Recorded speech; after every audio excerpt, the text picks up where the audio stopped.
নমস্কার, টুকাই কুকিং ব্লগে আপনাদের সবাইকে স্বাগত জানাই। আজকে সকাল থেকে খুব বৃষ্টি হচ্ছে। ঘুম থেকে উঠে দেখছি মা বললো অনেকক্ষণ ধরেই তো বৃষ্টি হচ্ছে, যে মা বাজারের দিকে গেল বাজার করতে। তো আমি একটু চা বানিয়ে নিলাম, তো চাটা খাবো বৃষ্টি দেখতে দেখতে। একটু আগে খুব জোরেই বৃষ্টি হচ্ছিল, এখন বৃষ্টিটা কমে গেছে অনেকটা। তখন বৃষ্টির এনজয় নিতে নিতে চাটা খাই।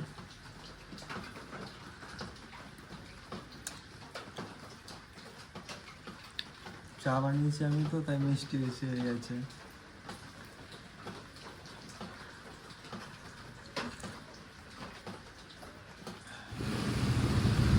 দাদা আমরা কোথায় যাচ্ছি এখন? আমরা সারাদিন খুব বৃষ্টিতে বাড়িতে ছিলাম, এখন আমরা চা খেতে যাচ্ছি। মানে সারাদিন এমন ওয়েদারটা খারাপ ছিল না, না ঘর থেকে বেরোতে পারছি। এখনো যা কষ্ট করে বেরিয়েছি না, কি আর বলবো। দুইজনে দুটো ছাতা নিয়ে বেরিয়েছি। আমি তো এই দেখুন ছাতা কেমন করে ধরে আছি, কোনোভাবে ছাতা নিয়ে ধরে আছি। পুরো আমরা রিস্ক নিয়ে যাচ্ছি এখন চা খেতে, পারছি না আর বাড়িতে থাকতে। কতক্ষণ থাকবো? আর মানে সারাদিন কি আর ঘরে ভালো লাগে? মানে একটু বেলা সন্ধ্যেবেলা যদি না বেরোয় না, ঘর থেকে ভালো লাগে।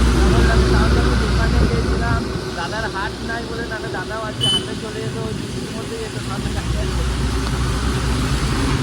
বৃষ্টির মধ্যে যাচ্ছি, দেখুন গাড়িগুলো।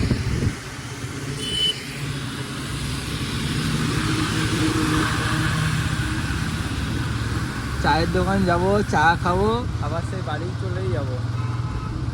তারপরে আবার সেই কালকেও বলছে বৃষ্টি হবে, বুঝলে?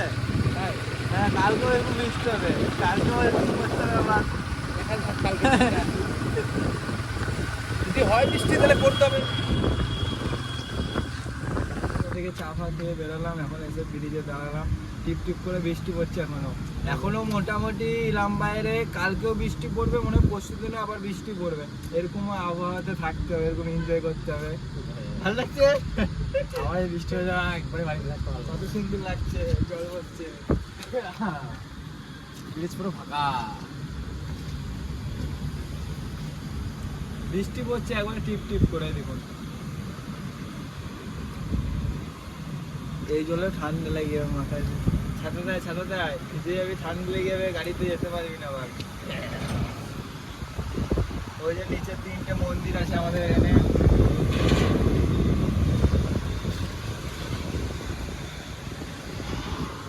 খুব সুন্দর লাগছে, আর কেউ নাই তো ব্রিজে আরো ভালো লাগছে।